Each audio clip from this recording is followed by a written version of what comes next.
বাংলাদেশের সমস্ত পত্রিকায় গত রাতে একটি খবর ছাপা হলো। খবরটা ভয়াবহ। খবরটা বাংলাদেশের জন্য এর চাইতে বড় দুঃসংবাদ আর বয়ে আনবে না এরকম খবর। আর সেই খবর যখন ছাপা হলো, সারা রাত এটা নিয়ে নানা রকমের আলোচনা হলো, পর্যালোচনা হলো। দিনের আলো ফুটতেই যখন প্রচণ্ড সমালোচনা, সামাজিক যোগাযোগ মাধ্যম যখন মধ্যরাতে শেষ রাতেও গর্জে উঠল, চতুর্দিকে যখন প্রতিবাদের ঝড় উঠল, তখন সরকার নড়ে চড়ে বসলো এবং সরকার বলল সমস্ত পত্রিকা ফেক নিউজ করেছে, ভুল নিউজ করেছে, এই মিথ্যা নিউজ, এগুলো বানোয়াট নিউজ, এগুলোর কোনো প্রাসঙ্গিকতা নেই, এগুলোর কোনো বাস্তবতা নেই। কি সেই নিউজ? সেই নিউজে বঙ্গবন্ধু, তাজউদ্দিন আহমেদ, মুজিবনগর সরকারের যারা কর্তা ব্যক্তি ছিলেন, মুজিবনগর সরকার, তারা মুক্তিযোদ্ধা নন, তারা মুক্তিযুদ্ধের সহযোগী। তাদের মুক্তিযোদ্ধা খেতাব বাতিল করে দিয়ে একটি গেজেট প্রকাশ করা হয়েছে। গতরাতেই ভাবছিলাম যে এই ধরনের রাষ্ট্রপতির স্বাক্ষর করা একটা গেজেট প্রকাশিত হয়েছে। সমস্ত গণমাধ্যম যখন এই খবর দিল, তখন ভাবছিলাম যে এই রাষ্ট্রপতি এই ধরনের অধ্যাদেশে স্বাক্ষর না করে নিজের পদত্যাগপত্র লিখে সেই পদত্যাগপত্রে স্বাক্ষর তিনি করলেন না কেন? কিভাবে ইতিহাসের দায় এড়াবেন তিনি? সেই প্রশ্ন উঠেছিল, সেই প্রশ্ন অনেকের মনেই উঠেছিল। বহু বিতর্ক তৈরি হয়েছে। প্রধান উপদেষ্টার মুক্তিযুদ্ধ বিষয়ক ভাবনা নিয়ে বিতর্ক তৈরি হয়েছে। এই সরকার মুক্তিযুদ্ধের বিপক্ষ শক্তি কিনা, রাজাকারদের মদত দিচ্ছে কিনা, সরাসরি মুক্তিযুদ্ধের বিরুদ্ধে একেবারে প্রকাশ্যে অবস্থান নিচ্ছে কিনা, সেই প্রসঙ্গগুলো উঠেছে। সেই প্রসঙ্গগুলো যখন উঠেছে, তখন সরকারের দিনের বেলায় দেখলাম সরকারের টনক নড়ল। সরকারের একাধিক উপদেষ্টা উঠে পড়ে লাগলেন, এই খবরটা মিথ্যা, বানোয়াট বলতে শুরু করলেন তিনি। সংস্কৃতি উপদেষ্টা, মুক্তিযুদ্ধ উপদেষ্টা, তারা বলার চেষ্টা করলেন যে এই খবর মিথ্যা। কিন্তু বাংলাদেশের সমস্ত গণমাধ্যম এবং বিদেশি গণমাধ্যমে এরই মাঝে খবর হয়ে গেছে এবং খুবই গুরুত্বের সাথে এই খবরটা ছাপা হয়েছে। সবাই কি ভুল করলো একসাথে? সবাই ফেক নিউজ করলো? এই ফেক নিউজ কেন করা হলো? কোন উদ্দেশ্যে করা হলো? আদতে কি এটা ফেক নিউজ, নাকি সমালোচনার তোপে পড়ে সরকার রাতের অন্ধকারে এই গেজেট আবার পরিবর্তন করেছে, পরিবর্তিত গেজেট দিনের আলোতে এনেছে, এনে সমালোচনার তীর সহ্য করতে না পেরে পরিবর্তিত গেজেট মানুষের সামনে উপস্থাপন করার চেষ্টা করেছে? আদতে সত্য কি? যখন এরকম ঘটনা ঘটল, তখন এই ঘটনার সত্যতা মেনে নিয়ে এনসিপির নেতা সার্জিস আলম অধ্যত্ব প্রকাশ করে ফেসবুকে পোস্ট দিলেন এবং পরবর্তীতে তিনি তার সেই পোস্ট ডিলিটও করে দিলেন। সেই ঘটনাও আমরা দেখেছি, নানা রকমের ঘটনা দেখেছি। যদি মুক্তিযুদ্ধ থেকে বঙ্গবন্ধুর নাম মুছে ফেলতে হয়, যদি মুক্তিযুদ্ধ থেকে তাজউদ্দিনের নাম মুছে ফেলতে হয়, সৈয়দ নজরুলের নাম মুছে ফেলতে হয়, যদি মুক্তিযুদ্ধ থেকে বাংলাদেশের প্রধান স্বাধীন সরকার মুজিবনগর সরকারকে মুছে ফেলতে হয়, মুজিবনগর সরকারের সঙ্গে যারা ছিলেন তাদেরকে মুছে ফেলতে হয়, তাহলে মুক্তিযুদ্ধকেই মুছে ফেলুন। রিসেট বাটন তো অনেক আগেই টিপেছেন। সেই রিসেট বাটন টেপা রিসেট বাটন হয়তো এতদিনে এসে কাজ করা শুরু করেছে, এমন আলোচনাও চতুর্দিকে চলছে। আসলে পেছনে কি হলো, কি রহস্য, কেন এই নিউজ হলো, আবার কেন সরকার কয়েক ঘন্টার ব্যবধানে সেই নিউজটাকে ফেক নিউজ বলছে? যে গেজেট প্রকাশিত হয়েছে, বলা হচ্ছে সেই গেজেট তো বাংলায় প্রকাশিত হয়েছে। তাহলে একযোগে বাংলাদেশের সমস্ত পত্রিকা, বিশ্ব গণমাধ্যম সবাই ভুল করলো, নাকি সরকার কোনো চালাকি করছে? সেই প্রশ্নের উত্তর খুঁজবো এই ভিডিওতে। চলে যাচ্ছি মূল ভিডিওতে। বলছিলাম যে নিউজের কথা, যে নিউজ পুরো দেশকে, পুরো জাতিকে কাঁপিয়ে তুলল, সেই নিউজ হওয়ার পরে এনসিপি নেতা এবং এনসিপির বিতর্কিত নেতা সার্জিস আলম ফেসবুকে একটা পোস্ট দিয়েছিলেন এবং সেই পোস্টটা তিনি ফেসবুকে রাখতে পারেননি, সেই পোস্টটা তিনি ডিলিট করতে বাধ্য হয়েছেন। তার পোস্টে একটু দেখে নিন। তিনি চূড়ান্ত অধ্যত্ব দেখিয়েছেন তার পোস্টে। তিনি এই নিউজকে কেন্দ্র করে লিখেছেন যে মুক্তিযুদ্ধের শুরুতে ইচ্ছাকৃতভাবে পাকিস্তানি সেনাবাহিনীর কাছে বন্দী হয়ে বিজয়ের পর পর্যন্ত শেখ মুজিবুর রহমান পাকিস্তানের জেলে বন্দী ছিলেন। মুক্তিযুদ্ধের পূর্বে তার গুরুত্বপূর্ণ অবদান থাকলেও মুক্তিযুদ্ধ চলাকালীন তিনি সরাসরি মাঠে ছিলেন না। তাজউদ্দিন আহমেদ মাঠে থেকে মুক্তিযুদ্ধের নেতৃত্ব দিয়েছেন, তার মুক্তিযোদ্ধার স্বীকৃতি বাতিল হয় কিভাবে?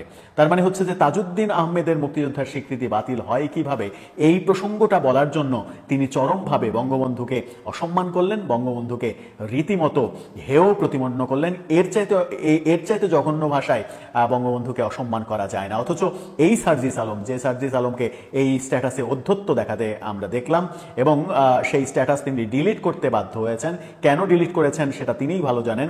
সেই সার্জিস আলম কদিন আগেই ছাত্রলীগ করত এবং ছাত্রলীগ করার সময় বঙ্গবন্ধু বঙ্গবন্ধু বঙ্গবন্ধু শেখ হাসিনা শেখ হাসিনা শেখ হাসিনা করতে করতে মুখে ফেনা তুলেছে এবং সেরকম ভিডিও, একাধিক ভিডিও এখনো তার ওয়ালে, ফেসবুক ওয়ালে পাওয়া যায়, যেগুলো সামাজিক যোগাযোগ মাধ্যমে বিভিন্ন সময় ভাইরাল হয়েছে। আমার বঙ্গবন্ধু এই ছিল, আমার বঙ্গবন্ধু পৃথিবীর সেরা নেতা, আমার বঙ্গবন্ধু অমুক, আমার বঙ্গবন্ধু তমুক। যখন ছাত্রলীগের লেজুর বৃত্তি করেছেন, যখন ছাত্রলীগের হয়ে বিভিন্ন জায়গায় চাঁদাবাজি করেছেন, যখন হলে এক ধরনের নৈরাজ্য করেছেন ছাত্রলীগের সঙ্গে মিশে গিয়ে, তখন তার কাছে বঙ্গবন্ধু অনেক বড় কিছু ছিল। এখন যখন নতুন দল করেছেন, এনসিপি করেছেন, তখন শেখ হাসিনা তো ফ্যাসিস্ট হয়েছেই, বঙ্গবন্ধু তার কোনো মুক্তিযুদ্ধের পেছনে তার কোনো ভূমিকা নেই। অথচ মুক্তিযোদ্ধারা বঙ্গবন্ধুর নামে স্লোগান দিয়েছে। মুক্তিযোদ্ধাদের স্লোগান মূলত দুটা ছিল, একটা হচ্ছে জয় বাংলা স্লোগান, আর একটা বিখ্যাত স্লোগান ছিল আমার নেতা তোমার নেতা শেখ মুজিব শেখ মুজিব। এই স্লোগান কি ইতিহাস থেকে মুছে যাবে? মুক্তিযোদ্ধারা দলবদ্ধ হয়ে নিজেদেরকে উদ্বুদ্ধ করার জন্য যখন আমার নেতা তোমার নেতা শেখ মুজিব শেখ মুজিব এই স্লোগান দিয়েছেন, তখনও কি সন্দেহ থাকে যে স্বাধীনতার মুক্তিযুদ্ধের সর্বাধিনায়ক, মুক্তিযুদ্ধের প্রধান মানুষ, মুক্তিযুদ্ধের নেতা বঙ্গবন্ধু শেখ মুজিবুর রহমান, তাকে নিয়ে এই যে বিশ্রী ভাষায় ফেসবুকে পোস্ট দেয়া, এই অধ্যত্ব কোত্থেকে আসছে? এই অধ্যত্ব কি সরকার থেকে আসছে? এই অধ্যত্ব প্রদর্শনের কারণই বা কি? তারা কি মুক্তিযুদ্ধকে, বঙ্গবন্ধুকে, মুজিবনগর সরকারকে ইতিহাস থেকে মুছে ফেলতে চায়? যে গেজেট প্রকাশ করা হয়েছে সেই গেজেট এখন ভুল, ফেক এমনটা বলার চেষ্টা করা হচ্ছে। মোস্তফা সরোয়ার ফারুকী ফেসবুকে পোস্ট করেছেন, তার পোস্ট আপনারা দেখে নিতে পারেন। সেখানে তিনি লিখেছেন, প্রিয় ভাই বোনেরা, শেখ মুজিবুর রহমান, তাজউদ্দিন আহমেদ সহ মুক্তিযুদ্ধের নেতাদের মুক্তিযোদ্ধা সার্টিফিকেট বাতিল, এটা ফেক নিউজ। সেখানে তিনি অধ্যাদেশের একটা পেজও সংযুক্ত করেছেন। সেখানে মানে স্পষ্ট করে যেটা লেখা আছে, এখন দেখা যাচ্ছে যে লেখাটা হয় আজকে গত রাতের মধ্যেই সংশোধন করা হয়েছে কিনা সেটা তারাই ভালো জানেন, কারণ সমস্ত পত্রিকা যখন নিউজ করেছে, পত্রিকার কাছে নিশ্চয়ই ডকুমেন্টস আছে, পত্রিকা ডকুমেন্টস ছাড়া এত বড় নিউজ করেনি। এখন পত্রিকাগুলোকে এক হাত নেওয়া হচ্ছে এবং এনসিপি নেতারা অলরেডি বাংলাদেশের মিডিয়া সম্পর্কে বাজে বাজে কথা এবং বাজে বাজে হুমকি দেয়া শুরু করেছে। সেখানে লেখা আছে যে পাকিস্তানি বাহিনী এবং তাহাদের এই দেশীয় সহযোগী রাজাকার আলবদর, খুব খেয়াল করে শুনবেন দর্শক, রাজাকার আলবদর, আল শামস, তৎকালীন মুসলিম লীগ, জামাত ইসলামী, দল হিসেবে জামাত ইসলামের নাম স্পষ্ট করে লেখা আছে, নিজামী ইসলাম এবং দালাল ও শান্তি কমিটির বিরুদ্ধে মুক্তিযুদ্ধে সক্রিয় অংশগ্রহণ করিয়াছেন এইরূপ সকল বেসামরিক নাগরিক উক্ত সময়ে যাহাদের বয়স সরকার কর্তৃক নির্ধারিত সর্বনিম্ন বয়সের মধ্যে এবং সশস্ত্র বাহিনী, east Pakistan rifles, EPR, police বাহিনী, মুক্তিবাহিনী, প্রবাসী বাংলাদেশ সরকার, মুজিবনগর সরকার এবং উক্ত সরকার কর্তৃক স্বীকৃত অন্যান্য বাহিনী, নৌ কমান্ডো, কিলো ফোর্স, আনসার সদস্য বাংলাদেশের নিম্নবর্ণিত নাগরিকগণ মুক্তিযোদ্ধা হিসেবে অন্তর্ভুক্ত হইবেন। এই যে পোস্টটা ফারুকী দিয়েছেন, এই পোস্টে এই গেজেটের যে পেজটা তিনি পোস্ট করেছেন, সেই গেজেটের পেজটা সংশোধন করা হয়েছে কিনা পরে, কারণ যে নিউজগুলো গত রাতে হয়েছে, সমস্ত পত্রিকা যে নিউজগুলো করেছে সেখানে স্পষ্ট করে তারা বলার চেষ্টা করেছে যে মুজিবনগর সরকারের বঙ্গবন্ধু সহ তাজউদ্দিন, সৈয়দ নজরুল ইসলাম, মনসুর আহমেদ সহ যে জাতীয় চার নেতা এবং বঙ্গবন্ধু, তাদেরকে মুক্তিযুদ্ধের সহযোগী হিসেবে করা হয়েছে। মুজিবনগর সরকারের সঙ্গে জড়িত আর যারা ছিলেন তাদেরকেও মুক্তিযুদ্ধের সহযোগী হিসেবে করা হয়েছে। এবং আরেকটা বড় ব্যাপার সেটা হচ্ছে যে যারা সরাসরি যুদ্ধ করেছেন এবং যারা ডাক্তারি সেবা দিয়েছেন, তারা ছাড়া সরাসরি যারা যুদ্ধ করেননি, যেমন স্বাধীন বাংলা বেতার কেন্দ্র, যেমন সংস্কৃতি কর্মীরা যে মাঠে মাঠে গান গেয়ে বেরিয়েছেন, মুক্তিযোদ্ধাদের উদ্বুদ্ধ করেছেন, তারা স্বাধীন বাংলা ফুটবল দল, তারা মুক্তিযোদ্ধা না, তাদের মুক্তিযুদ্ধের স্বীকৃতি বাতিল করে দেওয়া হয়েছে। এরকম খবর গণমাধ্যমে এসেছে। এরকম খবর যখন গণমাধ্যমে এসেছে, তখন আমরা চলুন আরেকটা মজার ব্যাপার দেখি। সেটা হচ্ছে যে একটু বলে রাখি, সেটা হচ্ছে যে সার্জিস আলমের যে স্ক্রিনশট আমরা দেখিয়েছি, সেই স্ক্রিনশটটাকে হয়তো কোনো একদিন বলা হবে যা না এটা ফেক, এটা এআই দিয়ে তৈরি। তার প্রমাণ হিসেবে দুটো স্ক্রিনশট আমরা আপনাদেরকে দেখিয়ে নিতে চাই। চ্যানেল 24 সার্জিস আলমের পোস্ট নিয়ে নিউজ করেছিলেন, স্ক্রিনশট দুটো আপনারা দেখে নিতে পারেন। সেখানে শিরোনাম করা হয়েছিল মুক্তিযোদ্ধাদের সনদ বাতিল নিয়ে সার্জিসের স্ট্যাটাস, যা লিখলেন। এবং পরের স্ক্রিনশটে দেখে নিতে পারেন, সেখানে স্পষ্ট করে লেখা আছে দ্বিতীয় প্যারাতে, সেখানে সার্জিস লিখেছেন যা, সেখানে বলা হয়েছে মুক্তিযুদ্ধের শুরুতে ইচ্ছাকৃতভাবে পাকিস্তান বাহিনীর কাছে বন্দী হয়ে বিজয়ের পর পর্যন্ত শেখ মুজিবুর রহমান পাকিস্তানের জেলে বন্দী ছিলেন, অর্থাৎ ওই সময় তার মুক্তিযুদ্ধে তার কোনো ক্রেডিট নেই। এই কথা চ্যানেল 24-এর এই স্ক্রিনশট দুটোতে আমরা প্রমাণ হিসেবে রেখে দিলাম যে সার্জিস আলম সেই পোস্টটা দিয়েছিলেন, যেটা তিনি ডিলিট করে দিয়েছেন। আবার মুক্তিযুদ্ধ বিষয়ক উপদেষ্টা তিনি যে ব্রিফিং করেছেন আজকে সচিবালয়ে, সেখানে কি বলেছেন যে এটা সঠিক নয়, এই খবর সঠিক নয়। সঠিক নয় এই অর্থে যে এখানে সুস্পষ্টভাবে লেখা আছে প্রবাসী বাংলাদেশ সরকার, মুজিবনগর সরকার লেখা আছে। তাজউদ্দিন সাহেব ছিলেন, মনসুর আলী সাহেব ছিলেন, তার কাছে হচ্ছে তাজউদ্দিন সাহেব, মনসুর আলী সাহেব, কামরুজ্জামান সাহেব, তার কাছে হচ্ছে সাহেব। এই হচ্ছে তার সম্মান দেওয়ার প্রক্রিয়া, যে তাজউদ্দিন সাহেব মানে হচ্ছে তাজউদ্দিন তার অধীনস্থ একজন কর্মকর্তা কিংবা কর্মচারী, যাকে ডাকছে না এই তাজউদ্দিন সাহেব এদিকে শুনেন তো, এরকম হচ্ছে মুক্তিযুদ্ধ উপদেষ্টার ল্যাঙ্গুয়েজ। তিনি সেই ল্যাঙ্গুয়েজেই পত্রিকাকে বলেছেন তাজউদ্দিন সাহেব ছিলেন, কামরুজ্জামান সাহেব ছিলেন, মনসুর আলী সাহেব ছিলেন, খন্দকার মোস্তাক সাহেব ছিলেন, এরা সবাই মুক্তিযোদ্ধা। মুক্তিযোদ্ধার নতুন সংজ্ঞা নিয়ে 3 বছর আগের করা জাতীয় মুক্তিযোদ্ধা কাউন্সিল আইন সংশোধন করে মঙ্গলবার রাতে অধ্যাদেশ জারি করে অন্তর্বর্তীকালীন সরকার। আগের প্রসঙ্গে, আগের প্যারাতে চলে আসি যে তাজউদ্দিন সাহেব, মনসুর আলী সাহেব এরা সবাই মুক্তিযোদ্ধা। মানে হচ্ছে যে এরাও মানে একটা পর্যায়ে তিনি বলেছেন যে এরাও মুক্তিযোদ্ধা। মানে সরকারের বিবৃতি দেওয়া, সরকারের মানে সংশ্লিষ্ট ব্যক্তির বিবৃতি দেওয়ারও তো একটা ভাষা জ্ঞান লাগে। এরাও মুক্তিযোদ্ধা, এরা মুক্তিযোদ্ধা, এই ল্যাঙ্গুয়েজে যদি আপনি বঙ্গবন্ধু এবং স্বাধীন বাংলা সরকারকে ট্রিট করেন, এই ল্যাঙ্গুয়েজ যদি ব্যবহার করেন, তাহলে তো পাল্টা প্রশ্ন করতেই হয় যে তারাও মুক্তিযোদ্ধা নাকি তারাই আগে মুক্তিযোদ্ধা, তারপরে যদি কোনো মুক্তিযোদ্ধা থাকে তাদের নামের লিস্ট সামনে নিয়ে আসেন, তারপরে লক্ষ লক্ষ মুক্তিযোদ্ধার নাম আসবে। এরাও মুক্তিযোদ্ধা না, এরাই মুক্তিযোদ্ধা, তারপরে অন্য কোনো মুক্তিযোদ্ধার নাম আসতে পারে। ল্যাঙ্গুয়েজ অবশ্যই সংশোধনযোগ্য, কারণ হচ্ছে ল্যাঙ্গুয়েজই অনেক কিছুর মিনিং তৈরি করে। ল্যাঙ্গুয়েজই বলে দেয় আপনি তাদেরকে সম্মান করছেন নাকি তুচ্ছ তাচ্ছিল্য করছেন। যেভাবে বললেন যে তাজউদ্দিন সাহেবরাও মুক্তিযোদ্ধা, এই যে ল্যাঙ্গুয়েজ, এবং এই ল্যাঙ্গুয়েজে আমরা যদি ধরেও নিই যে সমস্ত পত্রিকার নিউজ ফেক, তাহলেও আপনার যে বিবৃতি, এই বিবৃতির ভাষা সমস্যা রয়েছে বলে অন্তত ব্যক্তিগতভাবে আমি মনে করি।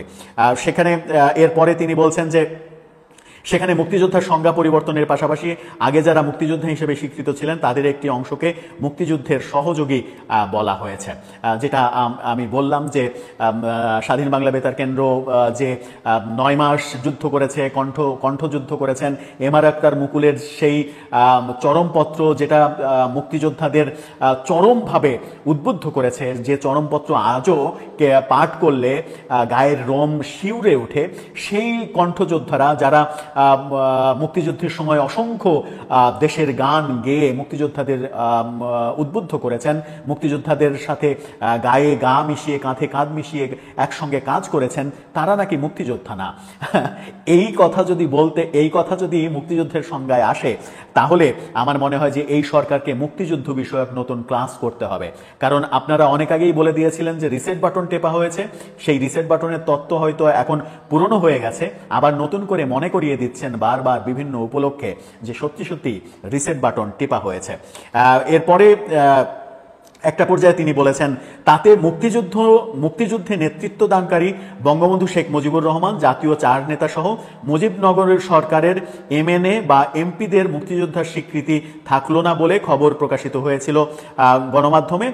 বুধবার সকালে প্রশ্নের জবাবে উপদেষ্টা ফারুকী আজম, যিনি মুক্তিযুদ্ধ উপদেষ্টা, তিনি বলেন এই যুদ্ধটা এই সরকার, মুজিবনগর সরকার পরিচালনা করেছে।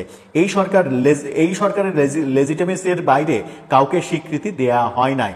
এই সরকারটাই তখন ছিল বাংলাদেশের স্বীকৃত সরকার, যেটা প্রবাসী সরকার। অবশেষে তিনি স্বীকার করলেন যে এই সরকারের নেতৃত্বেই মুক্তিযুদ্ধ হয়েছে এবং এই সরকারই মুক্তিযুদ্ধের নেতৃত্ব দিয়েছে, সুতরাং এই সরকারকে মুক্তিযোদ্ধা না এটা বলার কোনো অবকাশ নেই। কিন্তু তাহলে যে নিউজটা করা হলো, সেই নিউজটা কোন গেজেটের ভিত্তিতে করা হলো? সংবাদপত্র সংবাদপত্রগুলো নিশ্চয়ই কোনো একদিন সেই গেজেটটা প্রকাশ করবে যে আপনারা সত্যি সত্যি গেজেটটা প্রকাশ করেছিলেন। কারণ সংবাদ মাধ্যম, আমি নিশ্চিত যে সংবাদ মাধ্যম কোনোভাবেই তাদের হাতে ডকুমেন্টস ছাড়া এত বড় সেন্সিটিভ একটা খবর একযোগে সবাই করবে না, করেনি। কোথাও না কোথাও গলদ রয়েছে, এবং কোথায় গলদ রয়েছে এই গলদ বের করতে হবে। আপনারা যদি মুক্তিযুদ্ধের সঙ্গে আওয়ামী লীগকে, মানে বর্তমান আওয়ামী লীগকে মেলান, মুক্তিযুদ্ধের সাথে যদি আপনি শেখ হাসিনার আওয়ামী লীগকে মেলান, বঙ্গবন্ধুর সঙ্গে যদি বঙ্গবন্ধু তাজউদ্দিন আহমেদ, মুজিবনগর সরকার, মুজিবনগর, মেহেরপুর মুজিবনগর, এসবের সঙ্গে যদি আপনি শেখ হাসিনাকে মেলান, আওয়ামী লীগকে মেলান, জয় বাংলা যদি আওয়ামী লীগকে লিখে দিতে চান যে জয় বাংলা আওয়ামী লীগের স্লোগান, তাহলে আপনারা বড় ভুল পথে রয়েছেন। জয় বাংলা যেমন আওয়ামী লীগের স্লোগান না, জয় বাংলা যেমন মুক্তিযুদ্ধের স্লোগান, তেমনি মুক্তিযুদ্ধ, মুজিবনগর সরকার, বঙ্গবন্ধু, তাজউদ্দিন আহমেদ, স্বাধীন বাংলা বেতার কেন্দ্র, অসংখ্য ব্যাকডোরে যারা কাজ করেছেন, নানাভাবে দেশে বিদেশে মানুষকে একত্রিত করেছেন, উদ্বুদ্ধ করেছেন, যাদের মুক্তিযোদ্ধার সনদ, আপনারা মুক্তিযোদ্ধার স্বীকৃতি বাতিল করতে চাচ্ছেন, এই ভয়াবহ কার্যক্রমে আপনারা দোহাই লাগে পা দিয়েন না। যদি সেটাই দেন তাহলে ইতিহাসে আপনারা কোনো না কোনো দিন দায়বদ্ধ হয়ে থাকবেন। সেদিন ইতিহাস হয়তো চরমভাবে প্রতিশোধ নেওয়ার চেষ্টা করবে। ইতিহাস কখনো কাউকে ক্ষমা করে না।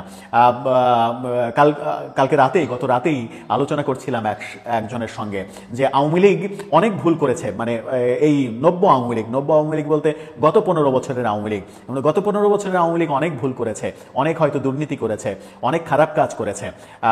তাদেরকে পচে যেতে 15 বছর সময় লেগেছে। কিন্তু আপনারা যে কর্মকাণ্ড করছেন, মুক্তিযোদ্ধা, এই ব্যাপারগুলোকে নিয়ে যেভাবে বিতর্ক তৈরি হচ্ছে, তাতে আপনাদের পৌঁছতে কিন্তু 10 মাসও সময় লাগছে না।